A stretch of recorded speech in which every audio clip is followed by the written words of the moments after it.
Saya akan menjelaskan kelebihan dan kekurangan menerbitkan di penerbit mayor. Kelebihannya adalah, yang pertama, Anda itu hanya menyerahkan naskah saja. Semua proses dari A sampai Z itu diurus oleh penerbit. Editingnya, semuanya itu akan dilakukan oleh mereka sampai benar-benar layak baca begitu. Yang kedua, buku Anda akan didistribusikan ke seluruh toko buku di Indonesia dari Sabang sampai Merauke. Kalau ada toko bukunya ya, maksud saya, itu buku Anda akan ada di sana. Anda tidak perlu repot-repot untuk mendistribusikan buku Anda sendiri. Orang yang mengenal Anda juga bisa membeli di toko buku dekat dengan rumah mereka. Yang ketiga, Anda menerima royalti tiap beberapa bulan dari penjualan buku. Kalau nggak salah, 2-3 kali ya, dalam setahun itu Anda akan dikirimi royaltinya.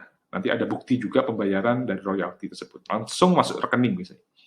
Nah, kita ngomongin kekurangan nih, kalau tadi kelebihannya. Kekurangannya yang pertama adalah memenuhi syarat tertentu sebagai penulis. Jadi, penerbit mayor ini mensyaratkan Anda memiliki kompetensi, kualifikasi tertentu sebagai penulis. Ya, intinya mereka harus rekrutmen lah ya. Nggak mungkin mereka langsung ambil penulis yang sembarangan begitu. Anda harus memenuhi syarat itu. Yang kedua, toko buku saat ini cukup sepi ya. Buku kita jika bukan bestseller akan diletakkan di rak bercampur dengan ribuan buku lainnya. Jadi, kelemahannya adalah, karena kita ini nggak terkenal juga, belum terkenal ya, belum banyak orang yang tahu kita, belum banyak orang yang mencari buku kita. Kalau buku kita itu tidak terlalu mencolok gitu, buku kita akan dicampur juga dengan buku-buku yang lain, karena nggak bestseller, dan buku yang lain itu juga mungkin temanya mirip-mirip, dan mungkin buku kita juga terselip gitu. Jadi, buku kita juga nggak laku juga gitu. Ini kelemahannya yang kedua. Yang ketiga, seperti yang saya paparkan tadi, di video sebelumnya, royaltinya itu sangat kecil. Itu hanya sekitar mungkin 10-15% ya.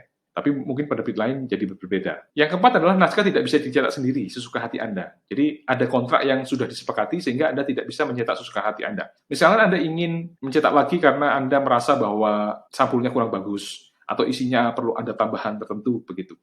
Atau Anda ingin mencetak lagi karena memang persediaan toko buku sudah habis gitu, itu tidak bisa karena keputusannya ada di penerbit Anda gitu. Jadi Anda tidak bisa menguasai naskah buku Anda karena ini sudah ada perjanjian bahwa naskah buku Anda ini nggak boleh diedarkan selain di penerbit yang sudah Anda bekerja sama dengannya. Bisa nggak ditarik? Bisa saja. Ada perjanjiannya, setiap penerbit ada perjanjiannya beda-beda. Tapi kalau penerbit Alex Media biasanya ada perjanjiannya adalah ketika buku ini habis, misalnya dicetaknya adalah 3.000 eksemplar, gitu ya. 3.000 eksemplar ini sudah habis, maka Anda diperkenankan untuk menarik naskah Anda, tapi hanya naskahnya aja, bukan layoutnya, bukan sampulnya, begitu. Jadi boleh untuk dilakukan. Nah, tapi nggak tahu kalau penerbit lain seperti apa, ya. Yang jelas Anda terikat kontrak dan itu Anda harus patuh terhadap apa yang tertuang pada kontrak itu. Karena kalau enggak itu ada konsekuensi hukumnya. Kira-kira ini kelebihan dan kekurangan menerbitkan buku di penerbit mayor.